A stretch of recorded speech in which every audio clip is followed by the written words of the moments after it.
السلام علیکم ورحمۃ اللہ وبرکاتہ۔ بسم اللہ الرحمن الرحیم۔ اللہ کے نام سے شروع کرتے ہیں جو بڑا مہربان اور نہایت رحم کرنے والا ہے۔ تعارف ہے آج سورہ نوح کا۔ سورت کا نام نوح ہے کیونکہ اس میں نوح علیہ السلام کے مساعی کا ذکر کیا گیا ہے۔ اس کی آیات کی تعداد 28 ہے۔ یہ 224 کلمات اور 999 حروف پر مشتمل ہے۔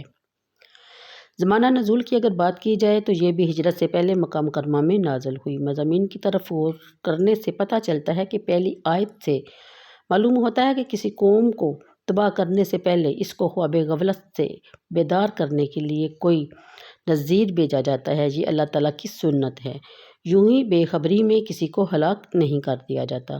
نوح علیہ السلام کی دعوت کے 3 ستون ہیں۔ نمبر 1 اللہ وحدہ کی عبادت، نمبر 2 تقوی اور پرہیزگاری، نمبر 3 اپنے نبی کی اطاعت۔ انہی اصولوں پر تمام اقوام عالم کی فلاح دارین کا انحصار ہے۔ نوح علیہ السلام نے جس خوبصورتی سے اپنے فرائض نبوت کو ادا کیا، اس کی تفصیلات آپ آیات نمبر 5 تا 20 میں ملاحظہ فرمائیں گے انشاءاللہ۔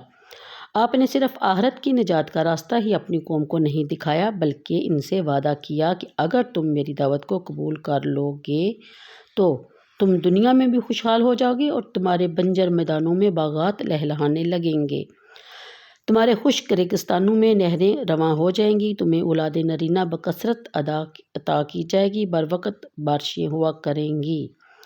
قحط اور خشک سالی کا جو خوف ہر وقت تمہارے اعصاب پر سوار رہتا ہے، اس سے نجات مل جائے گی۔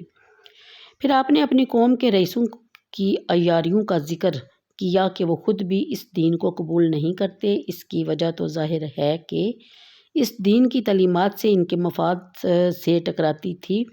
وہ کیسے زکوٰۃ دیں، عیش و نشاط سے وہ کیسے دستکش ہو جائیں، مے خوری اور رقص اور سرور کو کس طرح درہم برہم کر دیں، لیکن وہ غریبوں اور عوام کو بھی نوح علیہ السلام کے نزدیک نہیں آنے دیتے تھے اور اس کے لیے بڑی بڑی عیاریاں اور مکر کرتے تھے۔ ان کی خیر اندیش اور ناصح مشفق بن کر انہیں نصیحتیں کرتے کہ اے عوام، طاقت و قوت کے حقیقی سرچشموں، اے ملک کے اصلی حکمرانوں، اس نوح سے بچنا، اس کے دام میں نہ آنا، یہ تمہیں تمہارے دیوتاؤں سے برگشتہ کرنا چاہتا ہے۔ خبردار، ایسا ہرگز نہ کرنا، ہم صرف تمہاری خیر خواہی کے لیے تمہیں مشورہ دے رہے ہیں۔ یہ ڈرامہ ہر زمانے میں کھیلا جاتا رہا ہے اور جنہوں نے پھنسنا ہو وہ پھنستے ہی رہتے ہیں۔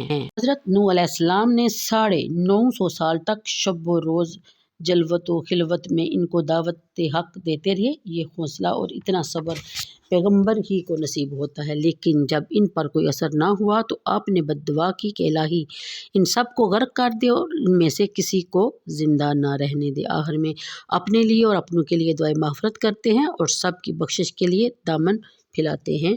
یہ تو تھا تعارف سورہ نوح کا۔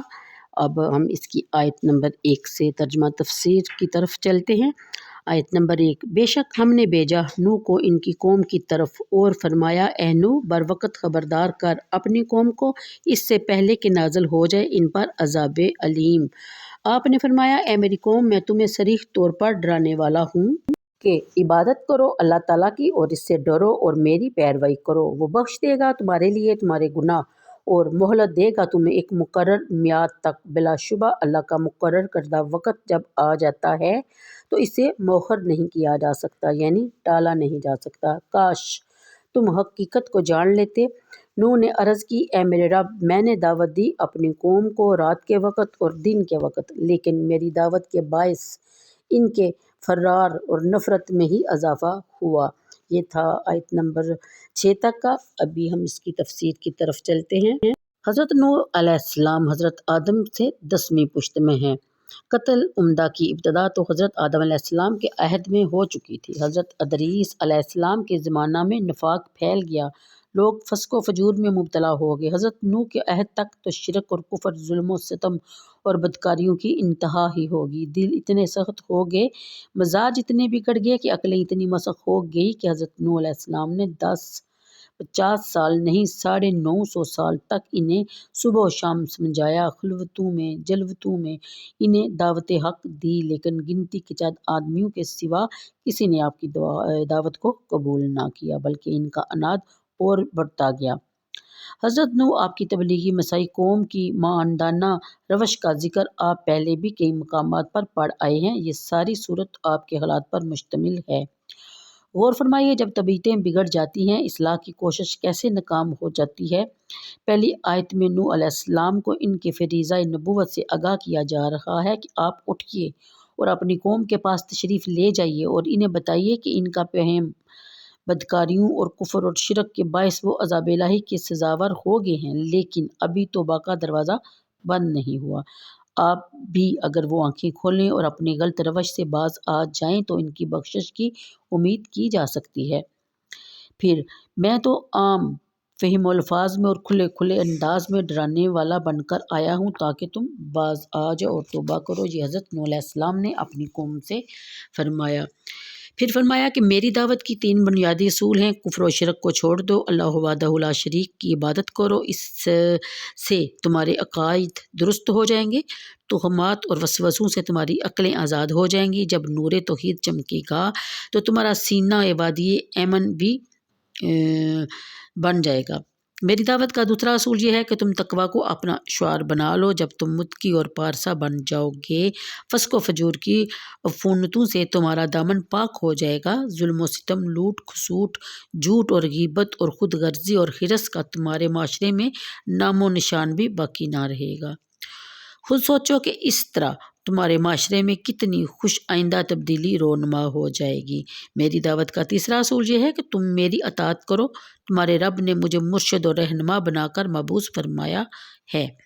میں تمہیں سیدھی راہ پر لے چلوں گا اور منزل مراد تک پہنچا دوں گا۔ جب تم اپنا رہنما اور پیشوا تسلیم کر لو گے تو تم میں انتشار اور طواف الملکی کے بجائے قومی اتحاد پیدا ہو جائے گا۔ تم ایک منظم اور متحد ملت کی طرح قوت اور شوکت کے ساتھ زندگی بسر کر سکو گے۔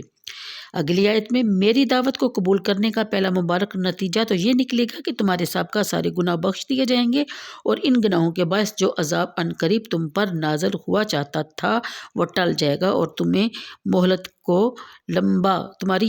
کو لمبا کر دیا جائے گا۔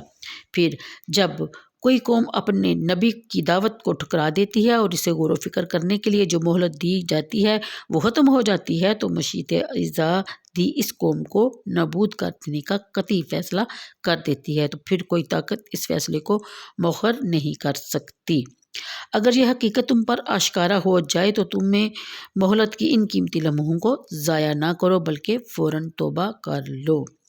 پھر حضرت نوح علیہ السلام نے منصب رسالت پر فائز ہونے کے بعد اپنے فرائض کی ادائیگی میں مصروف ہو گئے۔ آپ کو برا بلا کہا جاتا، تن و تشنیع کے تیر برسائے جاتے، افطرا اور بہتان کے طوفان اٹھائے جاتے، حتیٰ کہ آپ کو مار مار کر لہو لہان کر دیا جاتا، آپ پہروں بے ہوش پڑے رہتے، آپ کو کسی مکان میں بند کر دیا۔ لیکن اس جور و جفا کے باوجود یہ پیکر اخلاص وفا ان ناہجاروں کی اصلاح میں لگا رہا، بارگاہ الہی میں ان کے لیے دعائیں مانگتا رہا۔ آپ کو شب و روز تبلیغ بھی کرتے، عام اجتماعوں میں بلند آواز سے انہیں واعظ بھی فرماتے۔ جب وہ اپنی خلوت گاہوں میں بیٹھے ہوتے آپ وہاں جا کر رازدانہ طور پر چپکے ان کی گمراہیوں کو چھوڑنے کی تلقین بھی کرتے۔ یہ سلسلہ جاری رہا، ماہ و سال نہیں 9 صدیاں بیت گئی، اس میں حق پذیرائی کے آثار نمایاں نہ ہوئے۔ تو آج کے لیے اتنا ہی، کل انشاءاللہ اگلی آیات کے بارے میں ڈسکس ہوگی، تو مجھے دیجیے اجازت، دعاؤں میں یاد رکھیے گا، ویڈیو کو لائک اور شیئر کرنا اپنا فریضہ اول سمجھ لیجیے۔ اللہ حافظ۔